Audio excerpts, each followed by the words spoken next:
समसामयिक राजनीतिक प्रसङ्गका विषयमा कुराकानी गर्न आज हामी जुटेका छौँ र हामीसँग हुनुहुन्छ नेपाली कङ्ग्रेसका नेता प्रतिनिधि सभा सदस्य माननीय सुनिल कुमार शर्मा। डाक्टर साहब स्वागत गरेर नमस्कार। धन्यवाद। अब विषयवस्तुको प्रारम्भ अहिलेको जल्दो बल्दो विषय नेपाली कङ्ग्रेसले सम्हालेको महत्त्वपूर्ण मन्त्रालय गृह मन्त्रालयसँग रिलेटेड रहेर अहिले महत्त्वपूर्ण प्रश्न उठेको छ। भिजिट भिसामा गएका आम नागरिकहरूसँग पैसा असुली गर्यो गृह मन्त्रालय अन्तर्गत रहेर भन्ने कुरा उठिसके पछाडि यसले एउटा राजनीतिमा ठुलो तरङ्ग सिर्जना गरेको छ। यो घटनाक्रमलाई कसरी हेर्नु भएको छ डाक्टर साहबले चाहिँ नेपाली कङ्ग्रेसको नेता तपाईँ मान्य सांसद कसरी हेर्नु भएको छ ल बताउनुहोस् त। होइन अब यसलाई चाहिँ विशेषतः यो घटनालाई अहिले हामीले तत्कालीन अवस्थालाई मात्रै एनालाइसिस गऱ्यौँ भने यो चाहिँ रङ हुन्छ, गलत हुन्छ। हजुर यो चाहिँ के छ भनेदेखि नेपालको एयरपोर्ट विशेषतः तपाईँले हेर्नुभयो भने धेरै वर्षदेखि अझ अलिकति ब्याक गरेर हेर्नुभयो भनेदेखि चाहिँ जति बेला नारायण काजीजी चाहिँ गृहमन्त्री हुनुहुन्थ्यो र प्रकाश शरण महतजी चाहिँ जति बेला अर्थमन्त्री हुनुहुन्थ्यो त्यो बेला नै मैले त्यति बेला नि भनेको थिएँ कि यहाँ चाहिँ एयरपोर्टलाई चाहिँ क्याप्चर गरेर राज्य संयन्त्रलाई प्रयोग गरेर होइन 400 टनभन्दा बढी सुन चाहिँ प्रचण्डजीको पालामा भारत लगियो भन्ने कुरा त्यो इन्फर्मेसनको आधारमा मैले भने हो, त्यो त्यसै भने होइन है। विदेशी खुफिया एजेन्सीहरूको रिपोर्टमै छ त्यो। हाम्रो चाहिँ नेपालको अहिलेको र तत्कालीन सरकारलाई त्यो चाहिँ प्राप्त रिपोर्ट हो यो। र त्यसो भनिरहँदाखेरि के भयो त भन्दाखेरि फलस्वरूप त्यो चाहिँ त्यसो भनिरहँदाखेरि परिणाम के भयो त भन्दाखेरि त मलाई त राज्य सत्ता प्रयोग गरेर गिरफ्तार गरे है। तपाईँले यहीँ बसेर मैले यहीँ बसेर दिएको थिएँ इन्टरभ्यू। आज त्यही ठाउँमा बसेर तपाईँलाई म इन्टरभ्यू दिइरहेको छु। मैले त्यति बेलै तत्कालीन अवस्थाको सुनकाण्ड को अध्ययन हुनुपर्छ भनेर भनिरहेको छु। मैले त भर्खर तपाईँहरूलाई पनि अस्ति केही महिना अगाडि भनेको थिएँ भुटानी शरणार्थीको फाइलको चाहिँ रियल अनुसन्धान नै भएको छैन। भुटानी शरणार्थी काण्डमा सामेल रियल मान्छेहरू जसले करोडौँ अरबौँको खेल खेले जो चाहिँ सरकारको सेटिङमा थिए ती मान्छेहरू चाहिँ अहिले राज्य सत्तामा बसेर राज्य सत्ता चलाइरहेछन् भनेर मैले भनिरहँदाखेरि कसैले पत्याएन है। अब पत्याउने जनताले पत्याएर के गर्नुहुन्छ? अब राज्य सत्तामा उनीहरू नै भइसके पछाडि त्यो बारेमा पनि अनुसन्धान भएन, न समितिहरू बने अघि। त्यस कारणले गर्दाखेरि यो राज्य सत्ताको दोहन नेपाली नागरिकले दुःख गरेर तिरेको पैसा, पसिना काटेर पसिना बगाएर मेहनत गरेर होइन राज्यलाई बुझाएको कर र त्यो करबाट संरक्षित यो सरकार पैसा त त्यहीँबाट आएर चल्ने हो नि है। यो सरकार अघिल्लो या त्योभन्दा अघिल्लो या आजसम्म आइपुग्दाका सरकारका केही गतिविधिहरू चाहिँ बडा सिरियस र गम्भीर प्रकृतिका गतिविधिहरू छन् भन्ने नै हो मेरो बुझाइ। मेरो बुझाइ त्यही हो। तर अहिले मैले जब केपी ओलीजीको नेतृत्वमा गभर्मेन्ट बन्यो त्यस पछाडि चाहिँ तस्करी अलिक कम भयो कि भन्ने मलाई लागेको थियो कि मलाई लागेको पनि छ। ओलीजी आइसके पछाडि चाहिँ तस्करीको जुन नारायण काजीजीको पालामा जुन लेभलमा भएको थियो त्यो लेभलमा नभएर यसलाई चाहिँ कमसेकम उहाँहरूले मिनिमाइज गर्नुभयो कि किन जिरो गर्न त सकिँदैन। त्यो तपाईँले मलाई सत्ता दिनुभयो भने सकिँदैन किनभने ब्युरोक्रेसीको एउटा तबका एउटा यस्तो छ कि खाइपाइ आएको तबका त्यसले मन्त्रीलाई पनि थाहा नदिकन सेटिङ गरिदिन्छ हो कि। राष्ट्रिय अन्तर्राष्ट्रिय गिरोहहरू छन् त्यो त अपराध त तपाईँले जिरो गर्न काहीँ पनि सक्नुहुन्न, संसारमा सम्भवै छैन। तर मिनिमाइज गर्ने हो र ओलीजीको सत्तामा चाहिँ अलिक मिनिमाइज भयो कि भन्ने मलाई लागेको थियो। तर मिडियाहरूमा जुन हिसाबले अहिले आइराखेको छ यसले एउटा गम्भीर प्रश्न चिन्ह चाहिँ खडा भयो। डाक्टर साहब तपाईँले भन्नुभयो नारायण काजीको पालादेखि नै सुनकाण्डको विषयमा बोल्दा मलाई पक्राउ गरियो, मैले यहीँ बसेर अन्तर्वार्ता दिएको थिएँ। त्यसको प्रक्रियागत ढङ्गबाट त्यो क्रम रोकिएको छैन, त्यो अध्यागमनमा पनि छ। आम नागरिकहरू जो चप्पल लगाएर जुत्ता लगाउने पैसा नभएर चप्पल लगाएर खाडे उडेका परिदृश्यहरू तपाईँले देख्नु भएको छ। ती मान्छेहरूसँग 50,000 कसैसँग 3 लाख असुली गर्दा तपाईँहरू चाहिँ मुखमा दही जमाएर किन बस्नु भएको थियो अहिलेसम्म? होइन सुन्नुहोस् न, हामीले त मुखमा दही जमाएकै छैन। के डर लाग्छ तपाईँहरूलाई गृह मन्त्रालयसँग? सशक्त ढङ्गले यो सदनभित्र र बाहिर हामीले आवाज उठाइराखेका छौँ। तर हाम्रो आवाज कमजोर भएको छ किन हामी समूहगत हिसाबले हामी सानो समूहमा छौँ होइन। पार्लियामेन्टभित्र पनि यो भनौँ न सत्ताको सरकारको विरोध गर्ने सांसदहरू कम छन् हो। भलै 98% सांसदहरूलाई यो चित्त नबुझेको छ। तर कयौँलाई के पीडा होला भनेदेखि अब बोल्यो भने भोलि टिकट जान्छ भन्ने पीडा होला होइन, अथवा चाहिँ पार्टीले पेल्छ भन्ने पडा होला। फेरि काङ्ग्रेसमा जस्तो फ्रिडम अरू पार्टीमा छैन होला, हो कि? समस्याहरू अनेकन समस्याहरू छन् नि त। डाक्टर साहब, अब त्यो तर नबोल्या त होइन नि। माननीयको फुली लाउनु भएको छ नि त, देश र जनताप्रति म प्रतिबद्ध हुन्छु, यो फुली लगाइसके पछाडि म कमिटमेन्ट गर्छु, म कसम खान्छु भनेर लगाउनु भएको पक्कै पनि हो। अब त्यस्तो ती पात्रहरूले बोल्दैनन् र भने संसदका पात्र होइन, आफ्नो लिमिटेसन छ। राजनीति गर्दाखेरि मान्छेहरूको आफ्नो तौर तरिका हुन्छ, होइन? र विशेषतः कम्युनिस्ट पार्टीहरूमा त झन् बोल्ने बित्तिकै अनुशासनको कारबाही हुन्छ। अस्ति त्यहाँ 2 जना महिलाहरूलाई देख्नु भएन, नेकपा एमालेमा पनि त कारबाही भयो। उहाँहरूले के नै भनेको थियो र, एउटा कहाँ जग्गा काण्डमा यो चाहिँ नगरे भए हुन्थ्यो पार्टीले भन्दाखेरि बिचरा पार्टीमा सस्पेन्डै हुनुभयो नि त, होइन? माओवादी झन् त्योभन्दा बवाल अटोक्रेटिक सिस्टममै छ अहिलेसम्म, वान म्यान सोमै चलिरहेछ। चाहेर पनि बोल्न सक्दैनन्। तर नचाहेको चाहिँ होइन, भित्र आम सांसदहरूसँग हाम्रो गफ हुन्छ, उहाँहरू चाहिँ सन्तुष्ट हुनुहुन्न। जस्तो तीर्थराज भट्टा यो अध्यागमन अधिकृतलाई प्रयोग गरेर गृह मन्त्रालयले असुली धन्दा चलायो, ठगी धन्दा चलायो आम नागरिकहरूसँग दिनमै करोडौँको भन्ने आइरहँदा यसको नेक्सस भनेको अन्ततः गृहमन्त्री रमेश लेखक नै हो, मुख्य चाहिँ तालुकदार मन्त्री भनेर भनिरहँदा अहिलेसम्म राजीनामाका कुराहरू त कङ्ग्रेसले उठाएकै छैन। शेखर कोइरालासम्म आज हिम्मत गर्नुभयो। त्यो काङ्ग्रेस पार्टी किन यति विकृत भयो भन्नुहोस् त? यो चाहिँ त्यसो होइन, यसरी बुझ्नु पऱ्यो। यो चाहिँ अब अहिले भर्खर पराधीन सोच भएका सांसदहरू नेताहरू मिडियाहरूमा भर्खर हामीले पनि सुन्दैछौँ, होइन? अब मिडियाहरूमा आउने बित्तिकै यो विषय चाहिँ रमेश लेखकजीले दैनिक रूपमा 50 लाख उठाइहाल्नुहुन्थ्यो भन्ने कुरा हामीले हो भनेर पत्याइहाल्ने विषय पनि एउटा पार्टी रह्यो, होइन? र रमेश लेखक भनेको चाहिँ नेपाली काङ्ग्रेस पार्टीभित्र एउटा असाध्यै शालीन, होइन, र जिम्मेवार नेता पनि हो। र लोकतन्त्रको एउटा पार्ट के हो भन्नुहुन्छ भने, लोकतन्त्रवादी हामी जब भनिरहन्छौँ, हामी बिपी कोइराला, गणेश मान्झी, कृष्णप्रसाद भट्टराई जस्ता आदर्शवान नेताहरू जसको चाहिँ हातले छतमाथि बसेर हातले यसरी औँलाले देखाउँदाखेरि आँखाले नभ्याउने जमिनहरू थिए, होइन? प्रजातन्त्रको निम्ति अथवा लोकतन्त्रको निम्ति राणाहरूका विरुद्धमा लड्दाखेरि त्यो चाहिँ सर्वस्व हरण बियर गरेर उहाँहरू चाहिँ वर्षौँसम्म जेल बसेर प्राप्त भएको यो लोकतन्त्र हो। र त्यो पार्टीको नेता हो रमेश लेखकजी पनि। र उहाँ चाहिँ एकादशी कथा भएन, सुन्नुहोस् न, उहाँ चाहिँ कस्तो दुर्गति काङ्ग्रेसको हालत आज, कानुनको ज्ञाता पनि हो। र तपाईँले बुझ्नुपर्ने एउटा कुरा फेरि के छ भन्नुहुन्छ भने, हाम्रो त नेता हो। हिजो अस्ति भर्खर उहाँ चाहिँ संसदीय दलमा, होइन, हाम्रो चाहिँ एकजना अर्को पार्टीको नेताको सहकारी काण्ड घटिरहँदाखेरि, रवि लामी छानेको होइन, सहकारी काण्ड घटिरहँदाखेरि उहाँले दिएका अन्तर्वार्ताहरू, उहाँले बोल्नुभएको कुरा नै बडो जगजाहिर के छ भने, रमेश लेखक जस्तो आदर्शवान नेताले मलाई लाग्छ 1-2 घन्टा नबनिकन सम्भवतः आज 12 बजे राति या भोलि या सदन खुल्नु अगाडि उहाँले राजीनामा दिएर अनुसन्धानको निम्ति समिति गठन गर्नुहोस् र ममाथि टेस्ट गर्नुहोस्, परीक्षा लिनुहोस्, म चाहिँ संलग्न छुइनँ भनेर 12 गतेको सदन खुल्नु अगाडि उहाँले भन्नुहुन्छ भन्ने मलाई आत्मविश्वास। उहाँले आफूलाई परीक्षण गर्नुपर्ने बेला भयो त्यसो होइन, त्यो त उहाँले यसो नि काङ्ग्रेस पार्टीभित्रको नेताले त्यो त्यति मूर्खता गर्नुहुन्छ जस्तो मलाई लाग्दैन। अब उहाँले रिजाइन गरेर बाटो खोलिदिएर समिति गठन गरेर राज्यलाई चाहिँ आह्वान गर्नुहुन्छ होला सायद, पार्लियामेन्टलाई, गभर्मेन्टलाई, कि ममाथि अनुसन्धान गर्नुहोस्, म क्लिन छु। अनि त्यसबाट उहाँले जब क्लिन चिट पाउनुहुन्छ, उहाँले सरकारभित्र बस्दा र सरकार बाहिर रहँदा, पार्लियामेन्टभित्र एज ए पार्लियामेन्टरी मात्रै बस्दा पनि लोकतन्त्रको पक्षमै लोकतन्त्रको रक्षाको निम्ति लागेको ठहरिन्छ नि त, होइन? उहाँले चाहिँ जबरजस्ती गरिदिनु भयो।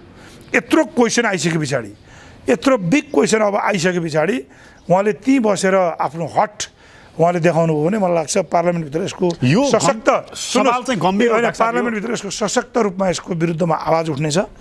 र यो अपोजिसन मात्रै होइन, स्वयं सत्ता पक्षका हामी जस्ता सांसदहरूले पनि यो चिजलाई पार्लियामेन्टभित्र उठाउन बाध्यकारी अवस्था सिर्जना हुन्छ भन्ने मलाई लाग्छ। सवाल गम्भीर हो, यो तपाईँले अब पार्लियामेन्टभित्र उठाउनु पर्यो भने पनि उठाउनुहुन्छ यो विषय? सुन्नुहोस् न, यहाँ एउटा कुरा के छ भने, म तपाईँलाई एउटा कुरा बताइदिन्छु। हेर्नुहोस्, संसदभित्र बोल्न नसक्ने पार्टीगत रूपमा बिपी कोइरालाका कार्यकर्ता हौँ, हामी आध्यात्मिक रूपमा हामी बुद्धका सन्तान हौँ। यो कहिले पनि नबिर्सिनुहोस् तपाईँ। हामी कसका सन्तान हौँ? बुद्धका सन्तान हौँ। हामीले बिर्सेको पाटो हो नि।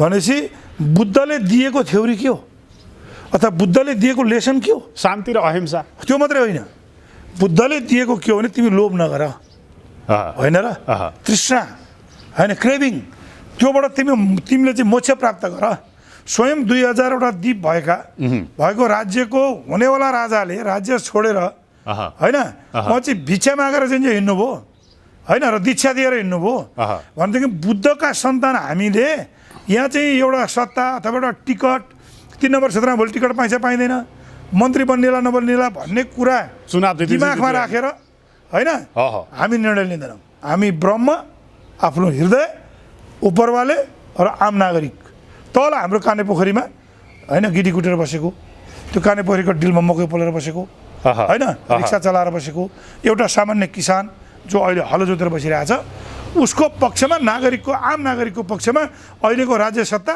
र यो सत्ताभित्र बस्नुभएको गृहमन्त्री या हाम्रो पार्टी सभापति या म स्वयं कसैले पनि उनको पक्षमा काम गर्यो कि गरेन भन्ने कुरा प्रधान हुन्छ। त्यस कारणले रमेश लेखकजी एउटा पात्र हो यो पार्टीभित्रको होइन उहाँले यो पार्टीको आदर्शलाई यो पार्टीको सिद्धान्तलाई होइन बचाइराख्ने दायित्व पनि एज अ लिडर उहाँको हो र म अहिले पनि तपाईँलाई भन्दैछु मलाई आत्मविश्वास के छ भने उहाँले त्यो गर्नुहुनेछ किन उहाँको सुन्दर भविष्य छ भोलि उहाँ अझ योभन्दा माथि जानुहुन्छ गृहमन्त्री भइसकेको मान्छे भोलि प्राइम मिनिस्टर बन्ने आकाङ्क्षा होला होइन पार्टीको भोलि महामन्त्री पार्टी सभापति बन्ने लक्ष्य होला भोलि हाम्रा यिनै हातले उहाँलाई भोट हाल्नुपर्ने होला त्यो हाल्नका निम्ति त हामी जस्ता क्याडर त कन्भिन्स हुनु पर्यो नि त जसले अब गृहमन्त्री भएको 1 वर्ष बितेको छैन यस्ता काण्ड आउन थाल्यो तपाईँ प्रधानमन्त्रीसम्मको सम्भावना देखाउनुहुन्छ अनि देशको भविष्य कता जाँदैछ यसलाई चाहिँ हामीले साँगुरो घेराभित्र राखेर अहिले रमेश लेखकजीलाई मात्रै दोषारोपण गर्ने हामीले चाहिँ सोच्यौँ भने यो रमेश लेखकमाथि अन्याय हुन्छ। यो एउटा कुरा क्लियर के बुझ्नुहोस् भने यो राज्य ठिक ढङ्गले चलेको छैन यो पहिला क्लियर हुनुहोस्। यो राज्य सत्ताका सञ्चालकहरू केही यो काङ्ग्रेस एमाले भन्ने भएन उपल्लो लेभलमा भएका सबै पार्टीभित्रका उपल्लो लेभलका केही मान्छेहरूले आफ्नो निहित स्वार्थपूर्ति गर्न र पैसा कमाउनका निम्ति माथिल्लो लेभलमा सेटिङ गरेका छन्। यो सत्य हो सेटिङ छ तर सेटिङमा को संलग्न छ ठ्याक्कै म त्यही आउँछु अनुसन्धानको विषय हो त्यही आउँछु जस्तो तीर्थराज भट्टराईलाई प्रयोग गरेर अथवा अन्य ब्युरोक्राट्सहरूलाई प्रयोग गरेर खगेन्द्र सुवेदी बालकृष्ण पौडेल लगायतका अध्यागमन विभागका ब्युरोक्राट्सहरूलाई प्रयोग गरेर गृहमन्त्रीले त्यहाँबाट पैसा असुली धन्दा गर्ने ठगी धन्दा गर्ने काम गर्नुभयो भनेर भनिरहँदा तीर्थराज भट्टराईहरूले बुझाउने ठाउँ त गृह मन्त्रालय रह्यो आम नागरिकको लेम्यानको बुझाइ यति बेला सञ्चार माध्यमको बुझाइ र आम नेपाली नागरिकको बुझाइ भनौँ गृहमन्त्रीले बुझाउनु पर्ने ठाउँ चाहिँ कहाँ छ अनि यस्तो अब यो त्यो बुढा नीलकण्ठ हो कि बालुवाटार हो यस्तो के यो चाहिँ अहिले अनुसन्धानको विषय रह्यो यसलाई मलाई लाग्छ दाइलाई बुझाउनु पर्ने भाउजूलाई बुझाउनु पर्ने या बालाई बुझाउनु पर्ने एउटा पार्लियामेन्ट्री कमिटी पक्का पनि बनाउँछ यसमा अनुसन्धान हुन्छ छलफल हुन्छ होइन र त्यो छलफलले एउटा निकास निकाल्ला अनुसन्धानले एउटा रिपोर्ट देला एउटा पार्ट रह्यो तर म तपाईँलाई एउटा अर्को पार्ट चाहिँ सँगसँगै के भन्न चाहन्छु भने यो विषयलाई अहिले पज गर्नुहोस् है तर नीतिगत कुरा चाहिँ के हो त थ्योरी के हो त भन्दाखेरि नेपालमा एउटा मात्रै मान्छे मिलेर अथवा एउटा मात्रै मान्छेलाई पैसा बुझाएर यस्ता घटनाहरू सम्भवै छैनन् यो माथिदेखि तलसम्मको सेटिङमा मात्रै यस्ता घटनाहरू सम्भव छन् बुझ्नुभयो त्यस कारणले नैतिक रूपमा यदि भन्छु नि फेरि यदि यो घटना घटेको हो रहेछ भने नैतिक रूपमा यसको जिम्मेवारी गृहमन्त्री जसले बनायो त्यसले पनि जिम्मा लिनुपर्छ भनेको बुढा नीलकण्ठले पनि जसले सबैले दाइ भाउजूले प्रधानमन्त्रीले पनि लिनुपर्छ उहाँको क्याबिनेटभित्र भएका मन्त्रीहरूले गर्ने गलत क्रियाकलापहरू गलत हरकतहरू यदि भएका रहेछन् भने त्यसको नैतिक जिम्मेवारी राज्य सञ्चालक र पार्टी सञ्चालकहरूले लिनुपर्छ। एउटा प्रसङ्ग अहिले उठिरहेको छ जस्तो मन्त्री परिषदको कार्यालयमा एउटा निवेदन पनि पुगेको छ बर्खास्त गरेर तत्काल छानबिन गरियोस् भनेर। अब प्रधानमन्त्रीले यो तर्फ ध्यान दिनुपर्छ कि पर्दैन त त्यसो? अनि यस्तो छ अब यो कोलिएसन गभर्मेन्ट हो होइन एउटा कुरा त अब अहिलेको प्रधानमन्त्री केपी ओलीजीलाई एउटा धन्यवाद दिनुपर्छ केमा धन्यवाद कमसेकम उहाँले सुतेको अख्तियार निदाएको अख्तियार त उहाँकै हातमा छ सबैलाई थाहा छ त्यहाँ हुनुभएको चिफ उहाँकै मान्छे हुनुहुन्छ यो त राजनीतिक नियुक्ति नै छ अड्डा अदालत अख्तियार जाँदा भन्नुहोस् अहिले राजनीतिक नियुक्ति छ यहाँ त कि एमालेका कार्यकर्ता छन् कि काङ्ग्रेसका कार्यकर्ता छन् गभर्नर अस्ति होइन कि माओवादीका कार्यकर्ता छन् पार्टीहरूका कार्यकर्ता छन् होइन आफ्ना झोलेहरूलाई लगेर बनाइदिएको छ स्वतन्त्र मान्छे चाहिने ठाउँमा अनि आफ्नो नित जहाँनिर इन्ट्रेस्ट मिल्दैन त्यहाँनिर चाहिँ ठोक्ने चलन छ अहिले। तर एउटा कुरामा केपी ओलीजीलाई धन्यवाद दिनुपर्छ, कमसेकम अहिलेको अख्तियारको प्रमुखलाई प्रयोग गरेर उहाँले कमसेकम एउटा पहल कदमी एक स्टेप लिनुभएको छ। केही न केही यो नबुझिकन त ल्याएको छैन होइन, मसँग सूचना छैन यसको, तर अनुमानमा म भन्न सक्छु कि प्रधानमन्त्रीले यो चाल्नुभएको यो स्टेप स्वागतयोग्य छ। मेरा चाहिँ कयौँ कुराहरूमा चाहिँ केपी ओलीजीका अहिलेका काम गर्ने स्टाइलसँग असहमति होलान् होइन, उहाँका कयौँ कुराहरूसँग मेरो असहमति दर्ज होला, तर यो कुरामा उहाँलाई म धन्यवाद दिन चाहन्छु। कमसेकम नेपालको एयरपोर्टभित्र सेटिङ छ भन्ने कुरा केपी ओलीको नेतृत्वमै आफैले अख्तियारलाई परिचालन गरेर उजागर गर्ने कोसिस त गरिरहनु भएको छ नि त। तर मलाई के लाग्छ भने सत्ता समीकरणमा त के छ भन्दा शेरबहादुर दाइहरू हुनुहुन्छ, काङ्ग्रेस छ भन्नुभन्दा पनि त्यहाँ एउटा गुटको ठुलो इन्ट्रेस्ट छ होइन, त्यहाँ शेरबहादुर दाइको गुटको चाहिँ ठुलो इन्ट्रेस्ट छ त्यहाँभित्र, हामी त छैनौँ। तपाईँलाई सत्य भनिदिन्छु, प्रदेश एकको हालत हेर्नुहोस् है, शक्तिशाली मन्त्रालय सुन्नुहोस् न, प्रदेश एकको हालत हेर्नुहोस् न, यो काङ्ग्रेस पार्टीको हालत हेर्नु न तपाईँ, यहाँका पार्टीले चलाएको छ अहिले, पार्टी हो र यो त गुट हो नि, यो त प्राली हो, यो प्राइभेट लिमिटेड कम्पनी नभएदेखि चाहिँ तपाईँ हेर्नुहोस् न, तपाईँ कोइरालाहरू सुन्नुहोस् न, सुन्नुहोस् कोइरालाहरू स्वयं शेखर कोइरालाहरू बाउ आमा छोरा छोरी वर्षौँ वर्ष जेल बसेर चाहिँ ल्याइदिएको प्रजातन्त्रमा अब हाम्रो एभरेज हेर्नुहुन्छ भने त 50% भन्दा माथि हो। ती गणना गरेर यो मेरो घर छ नि यहाँ वरिपरि 100 जनाभन्दा बढी पुलिस थिए अधिवेशनका बेला है, रियल कुरा फेरि है, तपाईँ कहीँ पनि बुझ्नुहोस्, प्रहरीमा सोध्नुहोस् अहिले 100 जनाभन्दा बढी पुलिस राखेर यहाँ घेरेर महाधिवेशन जितेर राज्य सत्ता क्याप्चर गरेर के गर्नुभयो। आज प्रदेश एक जो बिपी कोइरालाको गिर्जावाउको जिल्ला हो, जहाँ शेखर कोइराला पनि हुनुहुन्छ, शशाङ्क कोइरालाहरूको जिल्ला हो, त्यहाँ आज हाम्रो गुटको एउटा पनि मान्छे त्यहाँ चाहिँ मन्त्रीमा नराखिकन पुरै 15 जना क्याप्चर गरेर अब दोहन गरेर बस्नु भएको छ। भनेपछि भन्छु प्रालीको ठेकेदार, प्रालीको मालिक भनेको शेरबहादुर देउवा, मालिकहरू सुन्नुहोस्, पार्टी होइन यो, भन्नुहोस् न, मालिक को हो त्यो? हेर्दा पार्टी देखिए पनि आजको चलाउने मोडालिटीले यसलाई पार्टी भन्दैन, यसलाई डेमोक्रेटिक पार्टी भन्दैन। अब परिस्थिति कस्तो आयो भन्नुहुन्छ भनेदेखि चाहिँ सत्ता क्याप्चर गर्ने, विपक्षी साथीहरूलाई चाहिँ सेबोटेज गरिदिने, सेबोटेज कुरा नमिलेपछि के गर्ने, एउटा न अर्को झमेलामा लगाइदिने है। उतै बालग्रामको काण्ड हेर्नुहोस्, त्यहाँ हाम्रो सुभाष पोखरेलजीहरू हुनुहुन्छ, अब सिआइबीले क्लोज गरेको फाइल होइन, अब सुभाष पोखरेल चाहिँ गगन थापाको चाहिँ जो झोला बोकेर कुद्न थाले भनेपछि यसलाई ठोक्नुपर्छ भनेर हाम्रो चाहिँ अहिलेकै गृहमन्त्रीजीहरू सबै लागेर चाहिँ गर्नु भएन र। अब मोहन बहादुर बस्नेत सुन्नु, म पुरा कम्प्लिट गर्छु तपाईँलाई कृपया। अब भयो भ्रष्टाचारको त अखडा भयो अरे, नेपाली काङ्ग्रेस प्राइभेट लिमिटेड, अब माथिपट्टि अरू दुईवटा नाम जोड्दा नि हुन्छ, 2-3वटा नाम होइन, अहिले त छोडौँ, म त्यता जान्न। Nepali Congress private limited company गुटद्वारा सञ्चालित गरेर के गरियो, हाम्रा साथीभाइ शेखर कोइरालाका टिमका साथीभाइलाई सेबोटेज गरियो, राज्य सत्तामा काहीँ पनि ठाउँ दिएको छैन, जहाँ दिइयो कसलाई दियो, कृषि मन्त्री दिइयो, कानुनमा आउनेवाला छैन, कानुन मन्त्री सुर पर्यो, कानुन हाम्रो होइन पहिला है। सुन न, त्यो लङ्गडा मन्त्रालयहरू हो जहाँ माल नआउने हो, जहाँ दुहुन नपाउने हो, जहाँ सेटिङ गर्न नसकिने हो होइन, जहाँ मान्छे बिक्री गर्न पाइँदैन, जहाँ एयरपोर्ट सेटिङ गर्न पाइँदैन, जहाँ अर्थमा चाहिँ जहाँ पैसा छ त्यहाँ जान पाइँदैन, बाटो बनाउने ठाउँ जान पाइँदैन, हल्लन टट्टु ठाउँहरूमा हाम्रा मान्छेहरूलाई दिएर काम गर्न सक्ने पर्फर्मेन्स भएका मान्छेलाई ठाउँ नदिएर चन्द्र भण्डारी जस्ता मान्छेहरू के गर्दैछन्, डम्बरू बजार बस्नु परेको छ, घन्टी बजार बस्नु परेको छ, शङ्ख फुकेर बस्नु परेको छ, जो क्लिन मान्छेहरू छन् मार्केटमा। एउटा एउटा एउटा उदाहरण हो यो होइन, चन्द्रदास जस्ता धेरै मान्छेहरू छन् है, उनीहरू चाहिँ डम्बरू बजाएर मादल बजाएर घरमा बस्नुपर्ने होइन, अनि जसले सेटिङ गरेर पैसा दिन सक्छ, जो आफ्नो विश्वास पात्र हो त्यसलाई मात्रै चाहिँ ठाउँ दिने हामीले देखेनौँ यो होइन भने प्रदेशको सरकार के हो।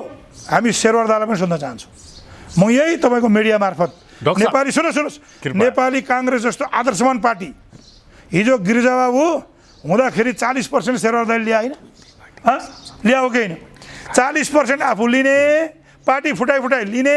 अहिले चाहिँ शेखर कोइरालालाई चाहिँ जेन्टल छन्, शेखर कोइराला झगडा गर्दैनन् भनेका भरमा सुन्नु न, सेबोटेज गर्ने, त्यही पार्टीको नाममा चुनाव चिन्ह लिएर त्यही पार्टीको बाक्स थापेर तपाईँ चुनाव चिन्हको बाकस थापेर सांसद भएको सांसदको फुली लागेको मान्छेले तपाईँले प्राली भनिदिने भने अनि हो नै त्यही त अब प्राइभेट लिमिटेड होइन त्यो पनि देउवाको private limited Nepali Congress party BP Koirala गिरिजाहरूले केशव प्रसाद भट्टराईले सुशील दाईहरूले नुनामाहरूले सुन्नुहोस् न सुवर्ण शमशेरहरूले होइन त्यस्ता कयौँ मान्छे र शहीदहरू हजारौँ शहीदहरूले बगाएको रगत दिएको बलिदानी होइन त्यसको आदर्शबाट आएको यो पार्टी चलाउने मोडालिटी के हो त डाक्टर साहब तपाईलाई शेखर कोइरालाको अथवा फरक विचार राख्नेको टिम हाम्रो समूह भनेपछि दुश्मनको व्यवहार गर्ने के गरे यो गर्न पाइन्छ तर यो भनेको के हो भने सुन्नुहोस् यो भनेको के हो भने राज्य सत्ता लुट्नको निम्ति सेटिङ गरेर देश दोहन गर्नको निम्ति गरिएको भन्दाखेरि अतिशक्ति हुँदैन जस्तो तपाईँहरूको पनि त एउटा शब्द छ क्या नेपाली ठ्याक्कै चाहिँ भन्ने हो भने होती भएन भन्ने तपाईँहरूको नभएको पनि त त्यही हो नि त्यस्तो होइन सुन्नुहोस् कोइरालाहरूले आफूले जन्माएको पार्टी आफूले फुटाउन देउवासँग ट्याकल गर्ने होती भएन तपाईँहरू सुन्नुहोस् न आफूले जन्माएको पार्टी आफ्नै हातबाट फुटाउन नचाहेको मात्रै हो अहिलेको नेपाली काङ्ग्रेसको नेतृत्वले गरेको गतिविधि थिचोमिचो र यो जुन ढङ्गले देश दोहन भइरहँदाखेरि पार्टीका मान्छे उपर लेभलका मान्छेहरू चुप लाएर भएका छन् नि यहाँ मात्रै हो छोड्नुहोस् न गृहमन्त्रीजीको कुरा अहिले त्यो त हामीले हेर्नै पाएको छैन अनुसन्धानै भएको छैन अरे भन्ने सुनेको अरेमा नजाउँ भएको रियल कुरामा जाउँ न आज स्वास्थ्य बिमा अन्तर्गतको पैसा अरबौँ पैसा जनताबाट उठाएर ब्रह्मलुट भएको छैन कहाँ गयो त्यो पैसा खोइ जनताले गोली खान पाएनन् सुन्नुहोस् आज यहाँ 20 खर्बको बजेट बजेट बन्दैछ खर्बको सुन्नुहोस् बजेट खर्बको बन्दैछ तर मुगुबाट हुम्लामा जाने चङ्खेलीमा मेन सडकमा एउटा बेली ब्रिज 5 करोड रुपियाँको बेली ब्रिज यो राज्य सत्ता दिइरहेको छैन नेपाल कसरी चलेको छ यसरी मुलुक चलाउन पाइन्छ नागरिकलाई यत्रो शास्ति दिएर मुलुक चलाउन पाइन्छ अनि जनताका छोराछोरी एयरपोर्टबाट दुबई जाँदाखेरि 50,000 लाख रुपियाँ उठाएर चाहिँ मात्रै उन्न दिन्छ युरोप जाँदाखेरि 3 लाखसम्म भनेर न्युजमा आयो मलाई थाहा छैन मैले सुनेको त के छ भने अझ मैले सुनेको के छ तपाईले सुनेको मैले सुनेको के छ भने इन्टरनेसनल एयरपोर्टमा यति मात्रै काम हुँदैन स्मगलिङ हुन्छ भन्ने सुनिरहेको छु मैले यो मैले बारम्बार तपाईँलाई भनिरहेको छु के को स्मगलिङ हुन्छ इन्टरनेसनल स्मगलरहरूले सेटिङ गरेर स्मगलिङ गर्छन् भन्ने हामीले सुनेका छौँ अब यो अनुसन्धान हुनुपर्छ भनेर बोलेको त 3 वर्ष भयो त पैसा डलरको स्मगलिङ डलर मात्रै होइन यो जुन छ नि सुनको स्मगलिङ इन्टरनेसनल मार्केटमा जुन पेमेन्टहरू हुन्छ नि करप्सनको है त्यो चाहिँ नेपालको पनि र नेपाल भाया ट्रान्जिट भएर विश्व बजारमा चाहिँ पठाइन्छ भन्ने हामीले सुनेको र यो इन्टरनेसनल एजेन्सीहरूको इन्फर्मेसन हो र मान्छेकै पनि स्मगलिङ मैले तपाईँलाई बोलाएको मान्छेकै पनि स्मगलिङ हुन्छ त्यो त देख्नु पनि भइरहेछ तपाईँलाई म एउटा प्रश्न गर्छु क्या अहिलेको नेकपा एमाले र काङ्ग्रेसको अहिलेको भन्नुहोस् न विशेषतः दुईटा पार्टीको नेतृत्वलाई म प्रश्न गर्छु भुटानी शरणार्थीको फाइल खोल्ने दम छ म च्यालेन्ज गर्छु दम छ तपाईँहरूको परिवारका सदस्य तुलिन्छन् अनि किन सुन्नुहोस् मलाई एउटा शङ्का छ तपाईँको मिडिया मार्फत आज भन्छु म कृपया जो मान्छेहरू आज जेलमा राखिएको छ नि तिनीहरू त भरिया हुन् र मलाई शङ्का के छ भने उनीहरूलाई कुनै न कुनै बाहनामा जेलभित्र मारिन्छ कि भन्ने छ मलाई हार्ट अट्याक भयो भनिदिने स्ट्रोक भयो अरे भनिदिने आज एउटा मारिदिने 6 महिना पछाडि अर्को मारिदिने खेला खत्तम केस गुपचुप गरिदिन्छन् कि भन्ने मलाई डर छ किनकि भुटानी शरणार्थी काण्ड मेरो क्षेत्रको काण्ड हो त्यहाँ जेलभित्र भएका जेल बाहिर भएका आम मान्छेलाई म चिन्छु उनीहरूको परिवारसँग चाहिँ म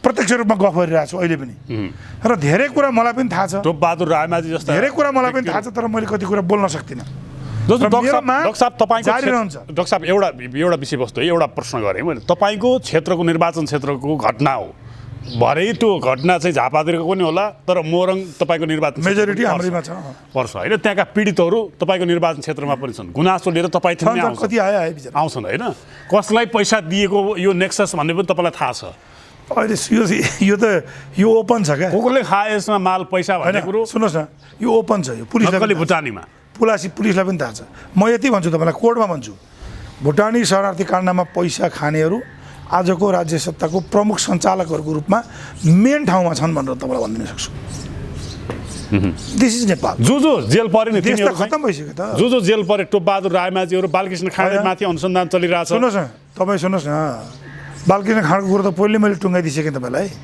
15औं को सभापतिको क्यान्डिडेट भएकोले ठोक्या हो। तपाईँ कहाँ हुनुहुन्छ? रिभेन्जमा गइसक्यो त्यो पोलिटिक्स होइन। जो भरिया हुन् तिनलाई जेलभित्र राखियो, जो रियल यसको पैसा खाएर नीतिगत निर्णयमा जो थिए तिनीहरू अहिले पनि सत्तामा छन्, तपाईँ छुन सक्नुहुन्न। यो टेरामक्समा मोहनबहादुर बस्नेतको गर्दनमा बन्दुक तेर्स्याएर काङ्ग्रेसतिर प्रहार गर्ने काम भयो भनेर अब भन्छन् अदालती मान्छेहरू। विषय हो। हजुर, अदालती विषय भएको हुँदाखेरि यो विषयमा म धेरै गइरहन्न। सम्मानित अदालतले भोलि चाहिँ फैसला दिने विषय भएको हुँदाखेरि, तर एउटा विषय त राजनीतिक पनि सुन्नुहोस् न, निश्चित रूपमा एउटा कुरा के हो भने यत्रो दिनसम्म चाहिँ मोहनबहादुर बस्नेतको केस चाहिँ जो अदालत गएन होइन। जब चाहिँ मोहनबहादुर बस्नेत चाहिँ शेखर कोइराला टिमतिर चाहिँ लाग्न थाल्नुभयो, शेखर कोइराला सभापति बनाउनुपर्छ 15मा भनेर कुद्न थाल्नुभयो, उहाँलाई लगेर चाहिँ जो केस हालियो। तर मैले मोहनबहादुर बस्नेतको पनि उहाँको इन्टरभ्यू हेरिसकेका, उहाँले त्यो फेस गर्नुहुन्छ। शेरबहादुर क्याम्प छोडेर शेखरतिर लाग्दाखेरिमा भोगेको परिणाम हो यो मोहनबहादुर बस्नेतले। नभए यो चाहिँ 2-4 महिना अगाडिसम्म, वर्षौँ अगाडि दिएको केस यो किन अदालत गएन, फाइल किन पेन्डिङ राखियो, यस्तो क्वेसन, यो बिग क्वेसन हो। तर धेरैले के भन्छन् भने गगन थापा विरुद्ध आक्रामक रूपमा सदन बाहिर पनि मिडियाहरूमा पनि प्रस्तुत हुन थालिसके पछाडि जुन भेट्नु पर्ने फ्याक्टरहरू धेरैवटा जुट्यो होला, मान्छेहरू धेरैवटा फ्याक्टरहरू जुट्यो होलान्। जे फ्याक्टर जुटे पनि इजिकल टुमा यही नै हो मोहनबहादुर बस्नेतको, मैले बुझेको त्यो।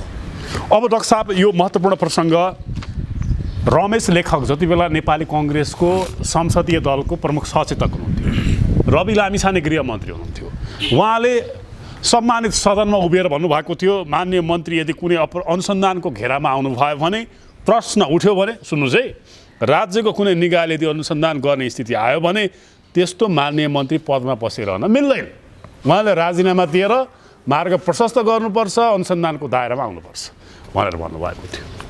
उदाहरण दिनुभएको थियो पूर्व अर्थमन्त्री प्रकाश रणमत, पूर्व सूचना तथा सञ्चार मन्त्री गोकुल बास्कोटा, पूर्व अर्थमन्त्री जनार्दन शर्मा, पूर्व कानुन मन्त्री शेरबहादुर तामाङ। अब पालो त गृहमन्त्रीको आएन र मैले तपाईँलाई अघि भनिसकेँ नि, रमेश दाई एउटा राम्रो नेता हो हाम्रो होइन। र रमेश दाईलाई एउटा जति तपाईँले जाति राम्रो भन्नु तेल घसे पनि एउटा गोल्डन अवसर के हो भने, गोल्डन अवसर के हो भने उहाँले इमिडिएट राजीनामा गरिदिने, अनुसन्धानमा सहयोग गर्ने। जब अनुसन्धान सकिन्छ उहाँहरूको हातमा सत्ता छ, शेरबहादुर दाई हुँदै हुनुहुन्छ, उहाँलाई फेरि गृहमन्त्री बनाइहाल्नुहुन्छ, बाटो खुल्ला गरिदिने। त्यतै जानुहुन्छ, जानुपर्छ भन्ने नै हो मेरो। भनेपछि क्लियर कट दुई मत छैन, उहाँले राजीनामा दिनुपर्छ भन्ने होइन। यसो छ, उहाँले राजीनामा त दिइहाल्नुहुन्छ नि, दिनैपर्छ नि। उहाँले राजीनामा दिनु पनि हुन्छ, बाटो प्रशस्त गर्नुहुन्छ, अनुसन्धानमा सहयोग गर्नुहुन्छ, र अनुसन्धानबाट उहाँले क्लिन चिट लिएपछि उहाँ राम्रो नेताको रूपमा इस्टाब्लिस हुनुहुन्छ। अब कङ्ग्रेसभित्र अहिले पुँजीवादी पार्टी भयो काङ्ग्रेस, अलिकता पुँजीपति दलालहरूको पार्टी भयो, सम्भ्रान्तहरूको पार्टी भयो, तिनीहरूकै हालिमुहाली हुन थाल्यो। जसले चाहिँ बिचौलियाको भूमिका निर्वाह गर्न सक्छ, जसले माल खुवाउन सक्छ, तपाईँकै भाषामा भन्ने हो भने ठगहरूको भ्रष्टहरूको पार्टी भयो भनेर भन्नु। अब यस्तो पार्टीलाई तपाईँहरूले कसरी ट्र्याकमा लिएर आउने, केही छ तपाईँहरूसँग त्यो फर्मुला? सुन्नुहोस्, अहिले कम्पेरिटिभली तपाईँले हेर्नुभयो भने हामी जति, हाम्रो पार्टी जति एउटा राम्रो इतिहास भएको होइन, जनताप्रति उत्तरदायी अर्को कुनै पार्टी नै म देख्दिनँ है। तर समस्या कहाँनिर हो भने विशेषतः 14औं महाधिवेशन पश्चात भन्छु म तपाईँलाई, जब ओभरवेल्मिङ मेजोरिटी भयो नि सेन्ट्रल कमिटीमा हो कि, त्यस पछाडि त्यहाँभित्रका अर्को गुटका है, हामीभन्दा फरक गुटका साथीहरूको, दाईहरूको कन्फिडेन्स लेभल बढ्यो। हामीले जे गर्दा पनि हुन्छ भन्ने छ, त्यस कारणले राज्य सत्ता दोहनमा केही मान्छेहरू लागे, सबै भन्दैन म फेरि, त्यो गुटमा पनि धेरै राम्रो मान्छेहरू छन्। तपाईँलाई म नामै लिएर भनिदिनुपर्छ भने नामै लिएर भनिदिन्छु, त्यहाँ पूर्णबहादुर खड्का हुनुहुन्छ। अहिले पनि कृष्णप्रसाद भट्टराईको आदर्शको एउटा कन्टिन्युएसनको झलक मलाई आउँछ, मलाई फिल हुन्छ। पूर्णबहादुर खड्का म इमान्दारपूर्वक भन्छु तपाईँलाई यो कुरा, मेरो ब्रह्म बोलेको हो यो। मैले कुनै गुलामी गरेको होइन पूर्णबहादुर खड्का, मलाई केही लिनु दिनु छैन आजको मितिमा। न मलाई केन्द्रीय सदस्य बन्नु छ, न मलाई मन्त्री बन्नु छ, न मलाई पूर्णबहादुर दाईबाट अहिले केही लिनु छ, ठिक छ। तर केही न केही कृष्णप्रसाद भट्टराईको त्यो छ नि, त्यो छनक त्यसको राम्रो गुणको कन्टिन्युएसन पूर्णबहादुर दाईसँग देखिन्छ। भलै उहाँले कार्यकर्ताको माझमा त्यसलाई एक्सप्रेसन गर्ने, आफूलाई हुन्छ नि मार्केटिङ गर्ने कुरामा उहाँको चाहिँ विकनेस होला, म्यानिपुलेसन गर्छ होइन विकनेस। तर यस्ता उदाहरण भनेका मैले तपाईँलाई, हाम्रो पार्टीभित्र मान्छे छैनन्। तपाईँले सुन्नुहोस् न, तपाईँलाई म सोध्छु, तपाईँले शेखर कोइरालाले कहीँ कसैसँग कुनै कार्यकर्तासँग पैसा लिएर सिट बेचेको थाहा पाउनु भएको छ? भागमण्डा त उहाँले पनि पाउनु भएको छ नि सिट अलरेडी, भरै छैन तर भित्रभित्र हुन्छ कि तपाईँ एउटा ल्याउनुहोस्, म यो काङ्ग्रेस पार्टीको साधारण सदस्य छोडिदिन्छु। हो यस्ता मान्छेहरू छन् त्यहाँ। पूर्णबहादुर खड्काले भनेको सुन्नुभएको छ? विश्वप्रकाशले पैसा लिएर सिट बेचे भनेर सुन्नुभएको छ? चन्द्र भण्डारीले गरे भनेर सुन्नुभएको छ? कयौँ यस्ता तपाईँ म सिरिजमा 100जना पात्रभन्दा बढी नेपाली काङ्ग्रेसभित्र अहिले पनि बिपी कोइरालाको, कृष्णप्रसाद भट्टराईको, सुशील कोइरालाको आदर्शको धरोहरको कन्टिन्युएसन बोक्न चाहने बोकिरहेका नेताहरूको बारेमा हामी गर्वसाथ भन्न सक्छौँ। तर केही कुलङ्गार, सुन्नुहोस् यहाँ, केही कुलङ्गार कुतत्त्वहरू जो अर्थमन्त्री भए, जो गृहमन्त्री भए, जो सत्ताको वरिपरि घुमिराखे, जसले जिन्दगीमा चुनाव जित्दैनन् एकचोटि पनि, त्यस्ता कुलङ्गार तत्त्वहरूले पैसा उठाएर पार्टीको उपलब्धिमा बुझाएर अनि आफ्नै साथीभाइलाई पनि सेबोटेज गरेर अनि राज्य सत्ता दोहन गरेर गरिखाएका छन्। त्यसले काङ्ग्रेस पार्टीको यो यस्तो ठुलो धरोहर बोकेको, यस्तो ठुलो इतिहास बोकेको हाम्रो यत्रो गौरवशाली पार्टीलाई बदनाम गराउने काम गरे। त्यसलाई हामीले क्लिन गर्नुपर्छ। 15औं अधिवेशनमा हामीले चाहिँ गुटसुट नबनिकन ड्याममै हिर्काएर क्लिन गरेर अगाडि बढ्नुपर्छ। तपाईँले यो भनिरहँदा तपाईँहरूको गुटको, तपाईँहरूको टिमको भनौँ न, शेखर कोइराला क्याम्पको एउटा महत्त्वपूर्ण नेता र संसदीय दलको निर्वाचनमा समेत शेरबहादुर देउवासँग ट्याकल गर्छु भनेर हिम्मत गरेको गगन थापा नै शेरबहादुर देउवा क्याम्पमा जानुभयो। अब शेखर कोइराला क्याम्प र तपाईँहरू जस्ता नेता त उही एउटा गाउँघरमा एउटा उखान छ नि, बिरालीको कान्छो छोरो भन्ने, सुन्नुहोस् न, त्यस्तै त हुनु भयो नि डाक्टर साहब। शेरबहादुर देउवा हाम्रो सभापति हो, पार्टीको सभापतिको शेरबहादुर दाइ हो। शेरबहादुर दाइका त म पनि जानुपर्छ नि। हाम्रो आज बिपी कोइराला गिर्जा अरू नभएपछि हाम्रो बाउको, राजनीतिक बाउको हो त शेरबहादुर दाइ होइन? हाम्रो संरक्षक खासमा को हुनुपर्थ्यो को? शेरबहादुर दाइ होइन? गगनजीको नेता को? शेरबहादुर देउवा होइन? अनि आफ्ना नेता कहाँ जाने, उहाँसँग सामिप्यता राख्ने कुरा कुनै एबनर्मल कुरा होइन। झगडा गर्नुपर्छ भन्ने पक्षमा म छँदै छैन। मात्रै प्रक्रियाको, उहाँले चालेको स्टेपको, उहाँले गरेको केही खराब पार्टीभित्र छ नि कामहरूको मात्रै हामीले सशक्त विरोध गरे हो। नेता त शेरबहादुर दाइ मेरो नेता होइन र? मलाई पनि टिकट दिए हो नि, मेरो पनि नेता हो नि। कहाँ मैले मेरो नेता होइन भने सर? मेरो नेता हो त उहाँ। मलाई त टिकटै नदिनुपर्ने मान्छे हो म। हेर्दाखेरि त विरोधी। गगन थापाले किन यो क्याम्प चेन्ज गर्नुभयो? किन देउवातर्फ गगनजीले मैले क्याम्प चेन्ज गर्नुभयो भन्ने मलाई लाग्दैन। हो कि किन लाग्दैन? सुन्नुहोस् न, अहिले 15औं आउन बाँकी नै छ नि। र कस्तो हुन्छ भने गल्ती भइसक्यो डाक्टर साहब, दुनियाँले थाहा पाइसक्यो, तपाईँ थाहा पाउनु भएको छैन र भने? होइन, यो राजनीति गगन थापाले शेखर कोइराला लत्याएर गइसक्यो। अब देउवा क्याम्पमा सभापति मेरो कुरा सुनिदिनु पर्यो। राजनीतिमा कोही पर्मानेन्ट दुश्मन र पर्मानेन्ट मित्र हुँदैन, यो युनिभर्सल थ्योरी हो होइन? 15औंमा गगनजी शेखर दाइसँग हुनुहुन्थ्यो होला, 16औंमा शेरबहादुर दाइ नै गगनजी अथवा चाहिँ शेखर दाइसँग हुनुहुन्छ कि? तपाईँ कसरी भन्नुहुन्छ र? 15औं र 14औं र 15औंको त इक्वेसन फरक हुन सक्दैन र? सक्छ नि। त्यस कारण यसलाई गुड चेन्ज भन्नु भएन। अब नयाँ मिश्रण बन्छ, नयाँ सम्मिश्रण बन्छ, नयाँ ढङ्गले पार्टी जान्छ 15औंमा। तपाईँलाई थाहा छ आजको दिनमा गगन थापा उच्च स्तरीय राजनीतिक संयन्त्रको सदस्य हुनुहुन्छ। उच्च स्तरीय राजनीतिक संयन्त्र जसलाई संविधानले चिन्दैन, कानुनले चिन्दैन, त्यो पूर्णतः असंवैधानिक हो भनेर व्याख्या र विश्लेषण हुन्छ। त्यो मबाट होइन, कानुनका ज्ञाताहरूबाट। त्यहाँ मूलभूत रूपमा यो मन्त्री परिषद पछाडिको शक्तिशाली टिम भनेर त्यो राखिँदा त्यो चाहिँ संवैधानिक नियुक्तिदेखि लिएर सरुवा बढुवा अनेकन कुराहरूमा चलखेल गर्ने, अझ भन्ने हो भने माल कमाउने कुराहरूमा त्यहाँ प्रयोग हुन्छ भनेर भनिन्छ। त्यस्तो ठाउँमा गएर बस्नु संयन्त्रमा चाहिँ सुरुमा गगनजी बस्नुभएको कुरा त्यो ठिक थिएन है। त्यसमा उहाँको पोलिटिकल मेच्युरिटी पुगेन भन्ने लाग्छ मलाई। अहिले मैले के सुनेको छु भने, यो इन्फर्मेसन त होइन तर मैले सुनेको छु, उहाँ त्यो मिटिङमा जान छोड्नुभयो। सायद उहाँले पनि बुझ्नु होला यसको केही काम रहेन रहेछ भन्ने, देखाउने गगन थापालाई, गर्ने चाहिँ अन्डर टेबल अरूले काम। यो सायद केही कुरो उहाँले थाहा पाएर होइन, अनि दोष जति चिन्छ उतातिर थुपर्दिने, सेटिङ र मालपानी यतातिर खाने। यो सायद उहाँले केही थाहा पाएर त्यो मिटिङमा जान छोड्नुभयो कि भन्ने मलाई लाग्छ। यो उहाँहरूसँग सम्बन्धित विषय भएको हुँदा तपाईँले नेक्स्ट टाइम गगनजीलाई भेट्दा उहाँलाई सोध्नु न यो क्वेसन। मलाई सोधेर फाइदा भयो। बोल्दै छोड्नुभयो गगन थापा? होइन, बोलिहाल्नुहुन्छ। सबैभन्दा कसैको घाँटी सुकेको छ नि राजनीतिमा गगन थापाको सुकेको छ अहिले बोल्दैन भन्छन् मान्छे। मान्छेलाई जिम्मेवारीले पनि गर्छ नि। पार्टीको महामन्त्री पनि हो उहाँले बोल्दाखेरि फिल्टर गरेर बुझेर बोल्नु पऱ्यो, विचार गरेर बोल्नु पऱ्यो, उत्तरदायी भएर बोल्नु पऱ्यो। हामीले बोले जस्तो हुँदैन नि त। हामीमा जिम्मेवारी कम छ। हामीले जनताको आवाज बुलन्द गरिदिने हो। तर उहाँले जनताको आवाज बुलन्द गरिरहँदाखेरि पार्टीलाई के इम्प्याक्ट गर्छ भन्ने पनि उहाँले केन्द्रमा राख्नु पऱ्यो। हाम्रो निम्ति पहिलो जनता हो, दोस्रो पार्टी हो। मलाई चाहिँ मेरो लागि पहिला मेरो देश हो, नेपाली जनता हुन्, अनि मेरो पार्टी हो। उहाँले हेर्दा त्यो होइन।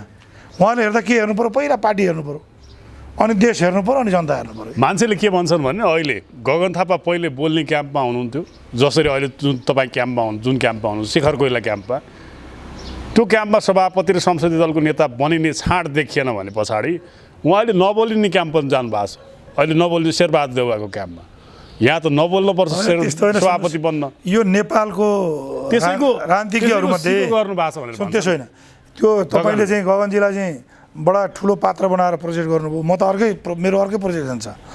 यो नेपालमा छ नि, नेपालमा अहिले भएका नेताहरूमध्ये यो विपक्षीहरूलाई ह्यान्डल गर्ने, म्यानेज गर्ने, लटपट्याउने हुन्छ नि। गोविन्द साहबलाई त्यो उसले फेरि फुकेर गर्दैन फिल्ममा, नागिन कि के भन्ने एउटा फिल्म छ नि, होइन?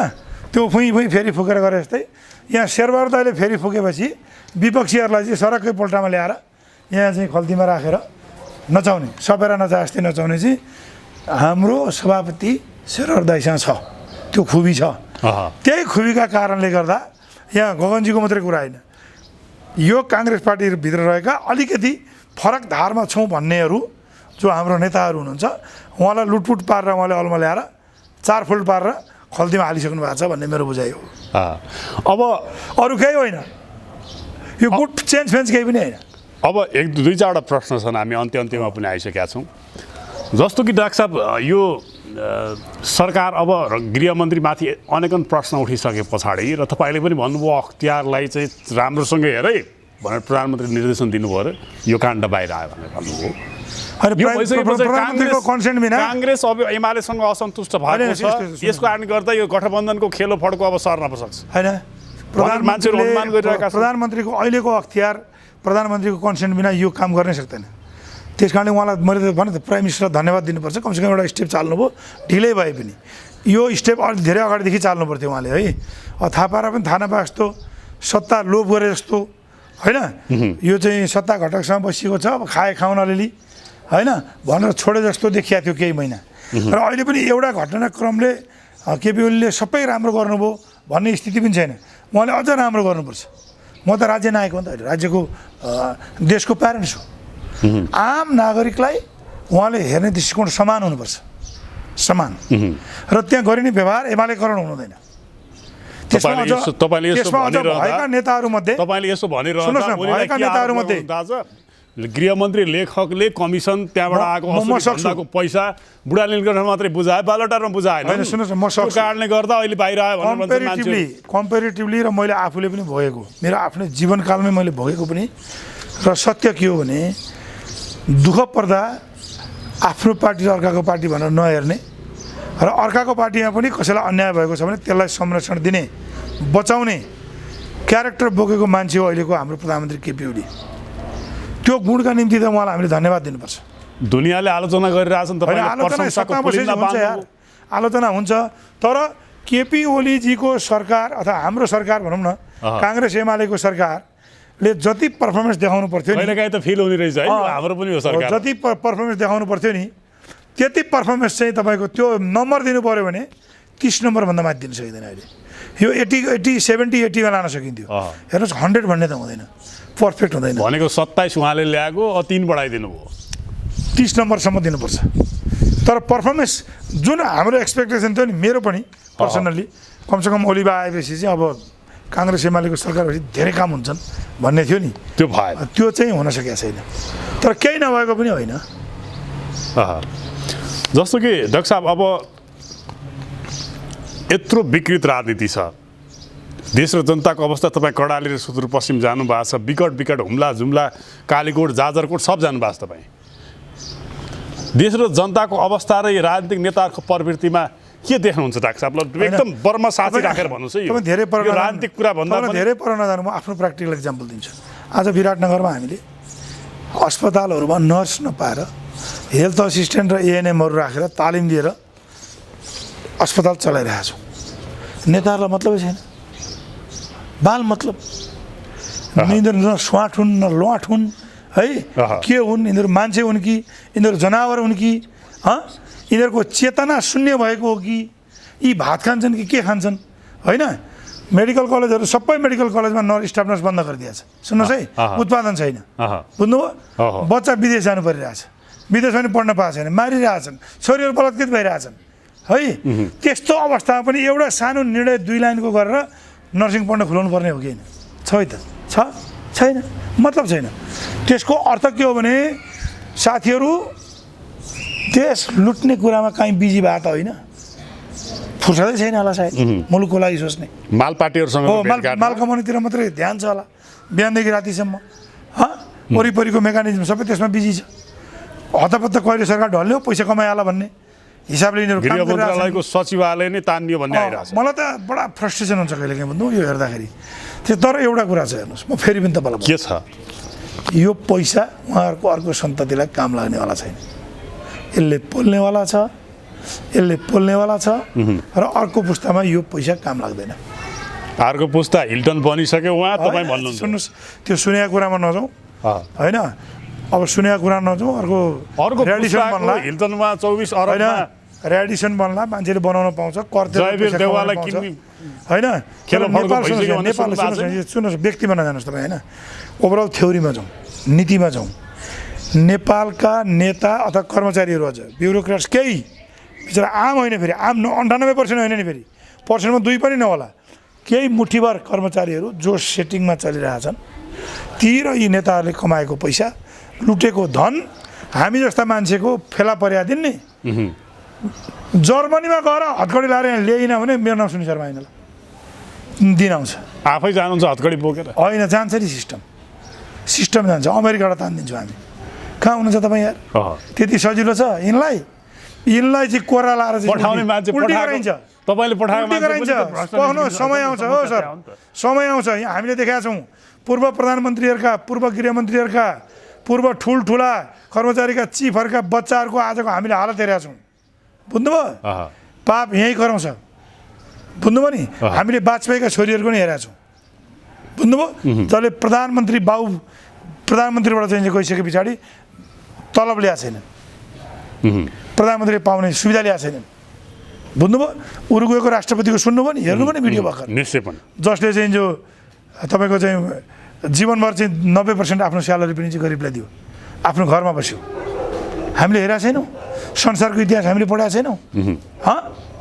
तर नेपालभित्र जे भइरहेछ त्यो ठिक भइरहेको छैन र यसलाई समय लाग्ला, यसलाई करेक्सन गर्नुपर्छ। तपाईँ हामीसँग अर्को विकल्प पनि छैन। त्यो आत्मविश्वास छ, त्यो आत्मविश्वास छ। यो फुली त्यसैलाई डेडिकेसन हुनु पर्यो। ल्याउँछौँ, फेरि लाउँछौँ, फेरि जनताले लाउँछन्। एक दिन हामी यो देशलाई त्यहाँ पुर्याउँछौँ। अब बजेटको प्रसङ्ग, अब नयाँ बजेट आउँदैछ, कस्तो खालको बजेट बन्नुपर्छ अहिले? के सुझाव छ तपाईँको? बजेटमा केही कुराहरू त राम्रा कुराहरू पनि होलान् होइन, तर जनताले के चाहन्छ भने नि, जनताले प्रत्येक धेरै कुरा चाहिएको छैन कि, ठुल्ठुला गफ नदिए हुन्छ कि। खानेपानी शुद्ध पाउनु पऱ्यो हरेक घरमा, बिरामीमा त उपचार पाउनु पऱ्यो, बच्चाले पढ्न नसक्दा पैसा नहुँदा आर्थिक रूपमा विपन्न नागरिकहरूले सफ्ट लोन लिएर सस्तो ब्याजमा पैसा ऋण लिएर भए पनि आफ्ना बच्चालाई डाक्टर, इन्जिनियर, सिए, आइटी, एआई जे हो पढ्न चाहेको विषय पढ्न पाउनु पर्यो। 3वटा कुरा र सोसियल सिक्युरिटी 4वटा कुरा। यति कुरामा सरकारले फोकस गर्नुपर्ने। अब यो चाहिँ सस्तो पपुलेटलाई लाएर यो फ्री भनिएको छ, ऊ फ्री भनिएको छ, यो गरिन्छ भनिएको छ, यो सब आएको कुरा हो कि काम छैन। यो वर्षपछि बजेट आउँछ र जान्छ। अघिल्लो सरकार त्यस्तै हो। देशका उद्योग धन्दा कल कारखाना फस्टाउने कुनै नीति नै छैन। ट्याक्समा एउटा दफा 57 भन्ने छ, त्यो थापै बसिया छन्। अब चाहिँ अन्डर टेबल पैसा लिएर लुट्नको निम्ति त्यो अर्थमन्त्रीहरू कोही पनि त्यो चेन्ज गर्न तयार हुँदैन है। त्यस कारण देशको उद्योग धन्दा कल कारखानाहरू फस्टाउँदैन। हाम्रो जस्तो मुलुक 2टा यत्रा ठुला देशको 2% पपुलेसनलाई टुरिस्ट बनाउँदा तपाईँ हाम्रा छोरानातीले होटल चलाउन नसकेर विदेशबाट मान्छे ल्याउनु पर्ने हुन्छ। थ्योरी नम्बर 1, हाम्रा सबै यङ बच्चाहरू 20 वर्ष मुनिका बच्चाहरू मात्रै पनि अहिले हाम्रो चाहिँ लगभग 40% पपुलेसन छ। बुझ्नुभयो त्यो बच्चालाई हामीले चाहिँ जो तालिम दिएर पढाएर एआई आइटी मात्रै गरिदिउँ भने नर्स यो सबै बनाइदिउँ भने सबै बच्चा मर्सिडिज बेन्ज लिएर कुद्छन् स्वदेशलाई चाहिएको प्रोडक्ट स्वदेशमा लिन्छ नचाहिएको प्रोडक्ट विदेश जान्छ बुद्धि चाहियो नि बुद्धि खपडी चाहियो नि ढुङ्गा हानेर आएर हुँदैन राजनीति बुझ्नुभयो उ त्यहाँ अखिल महान्यायसँग ढुङ्गा हानो अनि आएर चलायो के भन्दाखेरि स्वास्थ्य मन्त्री के चलायो शिक्षा मन्त्री के चलायो अर्थमन्त्री नलेजको लेभल 0 छ शून्य छ प्र्याक्टिस पनि छैन प्र्याक्टिकल पनि छैन न उद्योग चलाएको छ न कुनै व्यापार व्यवसाय गरेको छ जिन्दगीभर नेता गरेर धाएर चाहिँ हजुर हजुर भनेर चाकडी गरेर मन्त्री बनिएको छ अनि पोलिसीगत कुनै निर्णय गर्न सक्ने क्षमता छैन सुन्नु न सुन्नुहोस् न व्यक्ति बन्न जानुहोस् अनि श्रीमतीलाई लाएर अन्डर टेबल चाहिँ पैसा उठाएको छ अनि यस्ता फन्टुसहरूले चलाएर यो देश चल्छ यार समस्या त्यहाँ हो क्वालिफाइड मान्छेहरूलाई अझ मलाई सोध्नुहुन्छ भने त मेम्बर अफ पार्लियामेन्ट र पार्टीको केन्द्रीय सदस्य भएको पार्टी पदाधिकारीदेखि केन्द्रीय सदस्य भएको मान्छे कोही पनि मन्त्री बन्नु हुँदैन हाई लेभल एक्सपर्टहरूलाई क्लिन मान्छेहरूलाई मन्त्रीमण्डलमा राखेर पार्टीले चाहिँ नियन्त्रण गरेर हाम्रो पोलिसी बनाएर लागू गर्नु दिनुपर्छ मलाई सोध्नुहुन्छ भने कसले मान्ने सबलाई चाहिएको छ हतार छ बुझ्नुभयो नि हतार छ बुद्धको देशमा जन्मिएको हामी बुद्धत्व प्राप्त गरेर बुद्धले संसारभरि शिक्षा दिनुभयो त्यो शिक्षाको चाहिँ तपाईँको 1 अंश यो कपाल जति पनि हाम्रो चाहिँ अहिलेका नेताहरूले चाहिँ ल्याएको छैनन् कमाउनु मात्रै छ लुट्नु मात्रै छ देश लुट्नु छ त्यो खाँदाखेरि जनताको रगत खाएको हो मैले पसिना खाएको यस्तो पैसा खानु हुँदैन भनेर सोध्दैन अनि यस्ता फन्टुसहरूले चलाएको यो देश यो यस्तो अपराधीकरण भइसक्यो होइन त्यस कारणले तर आशा मार्नु हुँदैन हामी आशावादी हुनुपर्छ यो मुलुक तपाईँ हामीले बनाउने हो हामीसँग विकल्प छैन अब यति कुरा भनेर त शिक्षा र स्वास्थ्यमा मूल प्रायोरिटी दिनुपर्छ भन्नुभयो तपाईँले होइन हुन्छ हजुर यो त अब भन्ने न हो एकादशको कथा जस्तो सरकारले सुन्ला नसुन्ला सुनिदिए आभारी नै हुने थियौँ खैर अर्को पाटो अब अहिले सरकार जसरी चलिरहेको छ तपाईँहरूको पार्टी जसरी चलिरहेको छ आम जनता त सन्तुष्ट छैन यसबाट सरकार फेरबदल हुने सम्भावना चाहिँ कति देख्नु भएको अरे यस्तो छ तपाईँसँग अहिले सरकार बदलेर अब माओवादीसँग एलायन्स गर्नुपर्छ भने सरकार बदलेर विकल्प के छ प्रचण्डजीको तपाईँले हेरे होइन उहाँ 2 महिनामा सरकार परिवर्तन गरिदिनुहुन्छ अनि नारायण काजीको तपाईँले हेरे होइन सरकार चलाएको अरूलाई ड्याम दिएछ आफू सन्तोषकारी गरेर बसिरहेको छ आदर्श कुरा गरेको छ खडबुडामा राखेर चाहिँ जो नाङ्गै पानी खनाउन लगाएको छ ठुला कुरा गरिरहेको छ एआइजी सिआइजी सबै सेटिङ गरेको छ डिआइजीसम्म सुन पुगिरहेछ केरला र चाहिँ तपाईँको सिलगढी पैसा रातभरि बुझिएको छ उहाँ चाहिँ जो कता महिलाहरूका नाममा राखेर चाहिँ जो ठुल्ठुला उद्योग र कल कारखाना र पैसा लुकाएर राखेको छ थाहा छैन हामीलाई बेकुफ छौँ हामी त्यति बेला अर्थमन्त्रीको सुन्नुहोस् न अर्थमन्त्री नारायण त निष्ठा आदर्शको तर मलाई के मजा आइरहेछ भने मलाई आएको मजा चाहिँ भनौँ यो देश चाहिँ सबै फटा अपराधीहरूले मात्रै चलाउँदो रहेछन् क्या र जो यी फटा अपराधीहरू थिए नि यी क्रमशः कुनै न कुनै दिन जेलभित्र पुग्छन् चलाउनु दिनुहोस् अहिले चलाउनु दिनुहोस् हिसाब सबको हुने किनभने एउटाले अर्कोलाई ठग्छ क्या यहाँ त अर्कोले अर्कोलाई ठग्छ यसले पनि बदमासी गरिरहेको छ यहाँ इन्ट्रेस्ट मिलेको छैन पैसाको बाँडफाँड मिलिरहेको छैन उसलाई त थाहा छ नि त खानु छ नि त हामी जस्तो खानै नपर्नेलाई त मतलब भएन त्यस कारणले यो तरबार चोर र घिउ चोरको जस्तो कथा क्या यी चोरहरूको समूहले देश दोहन गरिरहेको छ लुटिया छ र यी लुटेराहरू एक या अर्को दिन आइदर भगवानको कस्टडीभित्र और यही हाम्रै देशभित्रको कस्टडीभित्र यी जान्छन् ढिलो चाँडो मात्रै हो यो गभर्नरको प्रसङ्ग अहिले काङ्ग्रेसले अब काङ्ग्रेसको कार्यकर्ता गभर्नर बनायो तपाईँहरूको कार्यकर्ता भन्ने कि नेता भन्ने अब विश्वनाथ पौडेललाई गभर्नर बनायो सुन्नुहोस् न तपाईँलाई म भन्दैछु क्या सर्वोच्च अदालतमा सुन्नुहोस् है सर्वोच्च अदालतमा जाने न्यायाधीशहरू पार्टीका क्याडर जान हुने हिजोका राजीनामा गरेपछि भ्यालिड हुने अनि हामीले बनाएको गभर्नर भ्यालिड नहुने हुन्छ त नीतिमा समस्या भयो भनिसक्यो भनेको तपाईँहरूले बनाएको सबै होइन त्यसो होइन नीतिमा समस्या भयो सुन्नुहोस् न यस्ता हाई प्रोफाइल ठाउँहरूमा अख्तियारको प्रमुख गभर्नर महालेखा परीक्षक हुन्छ नि इभन सचिवहरू नै होइन न्यायालयमा तलदेखि माथिसम्म राजनीतिक दलको कार्यकर्ताको भर्ती केन्द्र बनाउनु हुँदैन स्वतन्त्र लोकसेवा आयोग टाइपको बडीले सेलेक्सन गर्नुपर्छ भनेर यो घाँटी सुकुन्जेल कराएको मै होइन तपाईँहरूसँग मिडियामा। हो तर आज तपाईँलाई स्वाद परेको नि त विश्वनाथ। सुन्नुहोस् एकछिन त ए हजुर यहाँ त भएको सिम्पल हो, यहाँ केपी ओलीको कार्यकर्ता भर्ती गर्ने कि हाम्रो शेरहृदय अथवा हाम्रो कार्यकर्ता भर्ती गर्ने भन्ने क्वेसन थियो। हामीले हाम्रो कार्यकर्ता भर्ती लजाउनु पर्ने कुरै छैन यसमा। गर्वका साथ भन्नु म गर्वका साथ भन्छु, गभर्नर नेपाली काङ्ग्रेसको कार्यकर्ता पार्टीले पठायो, यसमा ढाँट्नुपर्ने केही विषय नै छैन। त एमालेको कार्यकर्ता पठाएको भए पनि पार्टीको कार्यकर्ता त हुन्थ्यो, तर सिस्टम ठिक भएन। व्यक्ति त हाम्रो राम्रो मान्छे जानुभएको छ त, हाम्रो गभर्नर त बेस्ट मान्छे, सक्षम मान्छे हो त। सक्षम हो। तपाईँ हेर्नु न, अब तपाईँ महाप्रसाद अधिकारीले चलाएको भन्दा 10 टाइम्स बेटर पौडेलजीले चलाउनुहुन्छ, रेकर्ड राख्नुहोस्। तर चुनाव जसले उहाँलाई हराउनु भएको थियो नि, हरि ढकाल, चितवन क्षेत्र नम्बर 1 को सांसद, पर्सनल कुरा हो। उहाँले के भन्नुभयो, यो चुनाव जित्न नसक्नेलाई गभर्नर बनाइदिने। सुन्नु न, चुनाव जित्न नसक्ने, सुन्नु न, एकैपल्टको चुनावले सबै कुरा हुँदैन कि। यो 23 पल्ट हार्या त होइन नि त। 23 पल्ट हार्या होइन, 23 पल्ट हार्न नसक्ने चाहिँ अर्थमन्त्री हुने, अनि बिचरा एकपल्ट प्रतिनिधि सभा चाहिँ चुनाव हार्या मान्छे अर्थ के अरे गभर्नर नहुने भन्ने हुन्छ त? त्यो त हुँदैन त, अन्याय। जनताले नपत्याएको तर्कमा अन्याय भयो क्या। अब हरिजी र उहाँको त्यो व्यक्तिगत प्रश्न भयो, व्यक्तिगत सवाल भयो। अहिलेको गभर्नर क्वालिफाइड मान्छे हुनुहुन्छ, सक्षम हुनुहुन्छ, योग्यतामा काङ्ग्रेसको कार्यकर्ता हो, लजाउने कुरै छैन। तर सिस्टम ठिक छैन, सिस्टम ठिक भएन। सेलेक्सनको प्रक्रिया सर्वोच्च अथवा न्यायालयदेखि तलसम्म आइपुग्दाखेरि न्यायाधीशहरू समेत स्वतन्त्र नभएको कारणले हामीले दुःख पायौँ। अहिले एमाले भर्ती गरेको न्यायाधीशका बेन्चमा मेरो मुद्दा पर्यो भने मैले हार्ने ग्यारेन्टी हो, ग्यारेन्टी हो। यो लेखेर राख्नुहोस् तपाईँ।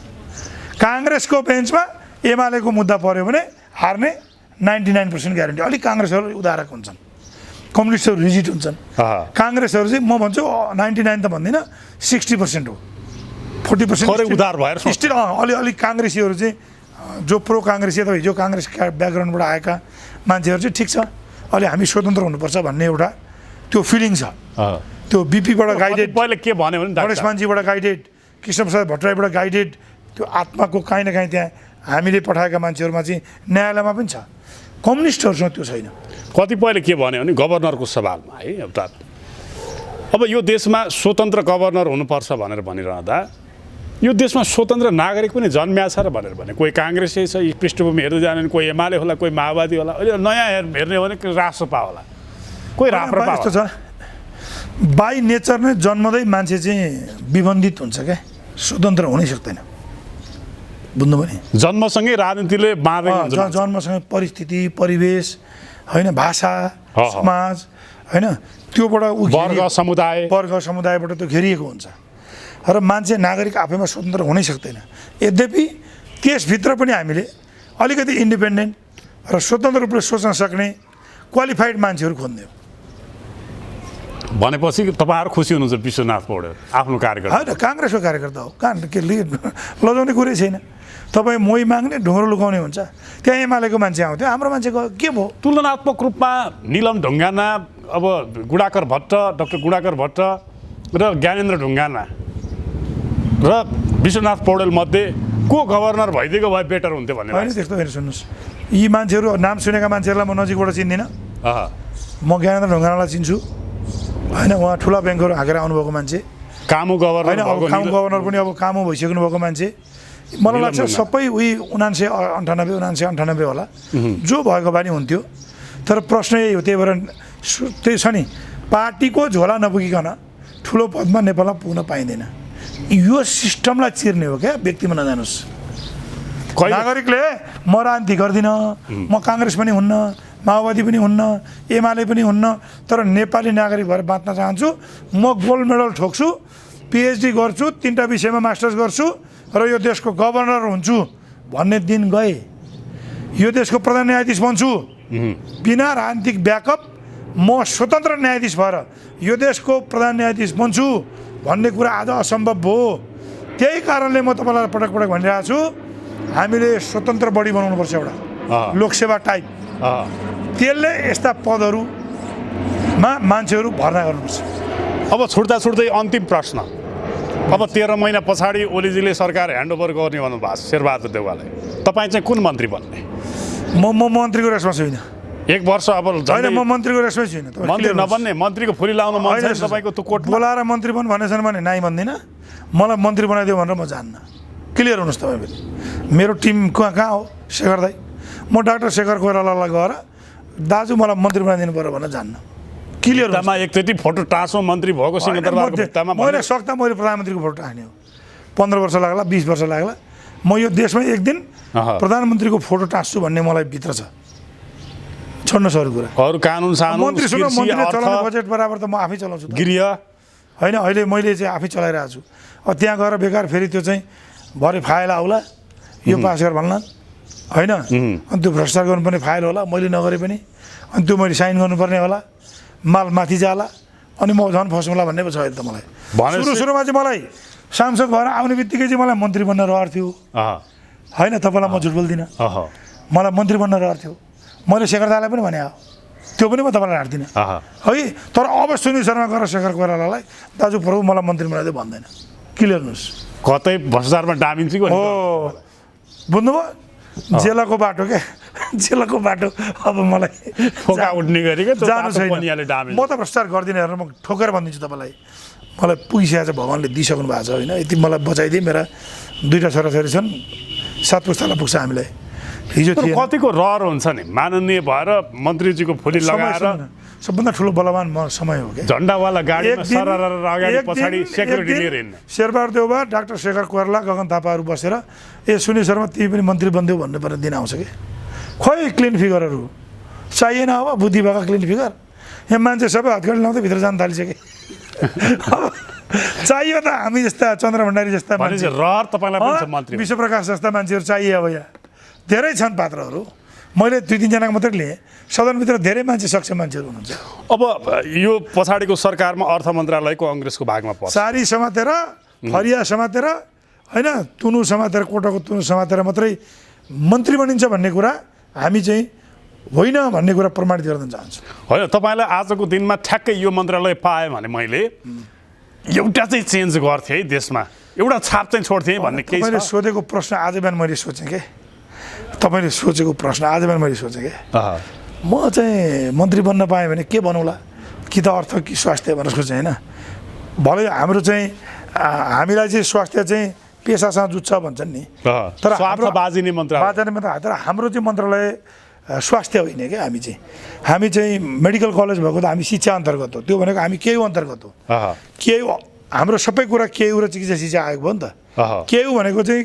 केयुको को हो शिक्षा मन्त्रालय हो काठमाडौँ युनिभर्सिटीको हायर बडी कुन भयो शिक्षा भयो शिक्षा मन्त्रालय त्यस कारण तर मलाई स्वास्थ्यमा जाँदाखेरि जुद्यो भन्छन् होइन तर मैले सोचेँ क्या बिहान अनि मैले सोचेँ म स्वास्थ्य मन्त्री भए के गर्थेँ भन्दा फर्स्ट डिसिजन नै म चाहिँ स्वास्थ्य बिमा कार्यक्रमलाई इमिडिएट 1 लाखबाट 2 लाख बनाइदिन्थेँ पहिलो निर्णय अनि ठुला रोगमा 10 लाख बनाइदिन्थेँ अनि यो सामाजिक सुरक्षालाई बोलाएर तुरन्त यो स्वास्थ्य बिमा त्यता ह्यान्डओभर गरिदिन्थेँ अनि क्रमशः 3 वर्षभित्रमा 10 लाख र ठुला रोगमा चाहिँ जति चाहिन्छ त्यति गराइदिन्थेँ निःशुल्क जस्तो लाग्छ निःशुल्क गराइदिन्थेँ निःशुल्क त भन्नु भएन होइन त्यो चाहिँ मिसयुज हुन्छ त्यसमा पर्सेन्टेज डिभाइड गर्नुपर्छ निःशुल्क मेरो मनले उत्तर के भन्नु भने अब मैले गएर स्वास्थ्य जनताले त पैसा तिरेकै मैले गएर स्वास्थ्यमा निर्णय गरिदिउँला बिमा गर्दा होइन स्वास्थ्यमा निर्णय गरिदिउँला अर्थले त्यसलाई बजेट पास गर्दैन स्वास्थ्य बिमा कार्यक्रममा खारेज गरेर सामाजिक सुरक्षामा हालिदिउँला ऐन फेरि ऐन बाँध्ला होइन भने यो मुलुक एकजनाले बनाएर भन्दैन